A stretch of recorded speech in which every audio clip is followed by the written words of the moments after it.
A very good morning to all of you. We warmly welcome you to the APAD International Symposium on Crisis in Crisis, Unlocking the Power of Alliance Towards Innovative Recovery.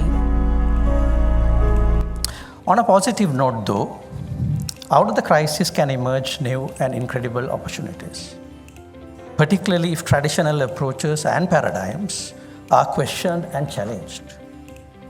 During a crisis, incentives and motivations change, potentially leading to a new cooperative behaviors and even to the creation of new systems and structures. As we gear to recover from the multidimensional crisis, there appears to be a chance to rethink the model of governance that has guided our economy for the past 74 years. The most important lesson I learned from my experiences was paying close attention to the realities on the ground and partnering with the CSOs working closest to the ground. At the outset, let me thank the country director APAD and the team APAD for arranging this well-timely international symposium. Good morning, Ayubowan, Wanakam, and Ohayo gozaimasu. It is a great pleasure to participate in the International Symposium organized by APAD. I understand that the main theme of this symposium will be the recovery from the economic crisis that Sri Lanka is facing now. The first panel discussion is conducted under the theme of Revive and Reset, Resilient Recovery as a Counterbalance to a Multidimensional Crisis. Good morning, everyone. Have a conversation on a very interesting topic on resilient recovery as a counterbalance for multidimensional crisis. It's a mouthful, but a very interesting topic.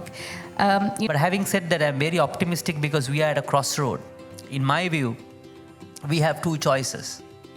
Either we are heading towards a failed state by going from one crisis to the other, by defaulting from this bond to the next bond. Or either we are becoming a rising giant in the Asian, or we are becoming a tiger economy. That potential is also there because when people are going through this sort of a hardship, they are open for change. So if we do the reforms right, I think we have a big potential to become a tiger economy. So coming up with solutions, a multi-sectoral approach that will unlock the private sector's capacity, harnessing and leveraging resources, working alongside with government, and bringing together that collective effort towards innovative solutions would probably be the best way to do this. Because again, no one actor can do this alone. Like whale watching, and it's not so regulated. So we really need to look at all these experiences, visiting sites. We need to make the full destination a good experience. So I think that should be the long-term approach. We all know about it. But today's situation is different. Today's situation is how we work together, how we develop new systems, how we develop new cohesive corporations, and how we work together to mitigate the scenarios and situations. I always say, if you are friendly, if you love the nature will definitely reciprocate and will love you back. I think that more than these disasters, we were already doomed with our workforce not being very productive and knowledgeable. So the dual education system type of vocational training must come in at really grassroots levels so that they are independent, they can do their own businesses, and they'll be productive in a country. So this kind of private sector initiative funding system very works well after that Great Eastern earthquake.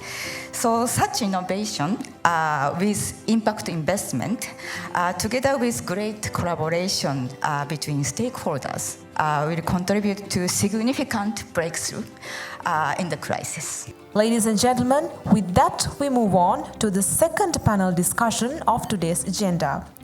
This panel discussion is conducted under the theme of Regaining Reserves, a Regional Perspective on robust economic action. I also have those questions, which is why I'm going to take my position as a moderator of this panel to ask the questions that I have first in the first round.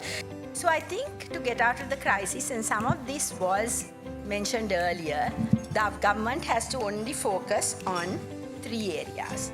First, restoring macroeconomic stability, again mentioned earlier, and by that I mean political and social stability, bringing inflation down to realistic low and steady levels, and ensuring that there is a competitive exchange rate for the productive organs of the economy to earn the foreign exchange we so desperately need.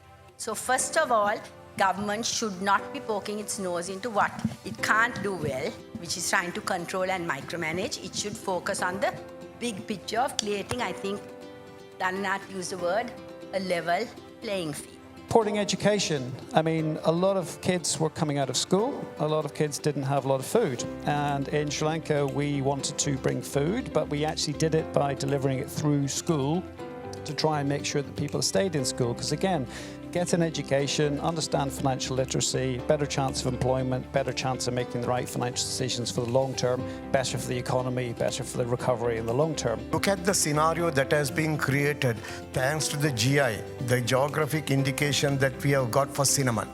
It's something that we have to harp on. We have to capitalize on right now. Mind you, it's EU that gave us the certificate. So we export only a limited quantity of cinnamon to EU. So this is something that we have to target from now onwards without waiting someone else starts capturing the market. What I'd like to share from this experience is that during the crisis, the very important first step we should take is to explore new partnership and new collaboration with new stakeholders, because we cannot predict what kind of mindset change already happened inside of them. So this is also the great opportunity for us to share our new mindset under crisis and harmonize and create new partnerships. We found that one gem of a PHI who knew how to deal with the COVID pandemic. We found that one police officer who understood that someone needed to get to their sick parent, right? But that doesn't stop when we're caught up with a different crisis. Grow that partnership, learn from them, and grow with them, and teach them back again. One of the biggest strengths we have as the private sector is anything new, any new efficiency, we learn it before many others. God-given location, right in the middle of the main east-west shipping route, and at close proximity to India, Bangladesh. Billions of people who are eating, drinking, etc. So because of Sri Lanka's connectivity to these markets, we continue to remain relevant. With all that media hype and all the negativity, I'd like to say this with a lot of responsibility that the port of Colombo, yes, it's leveraging on its strategic location, but it's the most connected port. It's the only port in this whole region that has a deep draft terminal. When you say deep draft terminal, the ability to handle the bigger ships that are afloat. It has been a very engaging and fruitful discussion. I would like to take a moment to express our sincere appreciation towards everyone for attending our annual International Symposium today. With that, the APAD International Symposium 2022 has now concluded.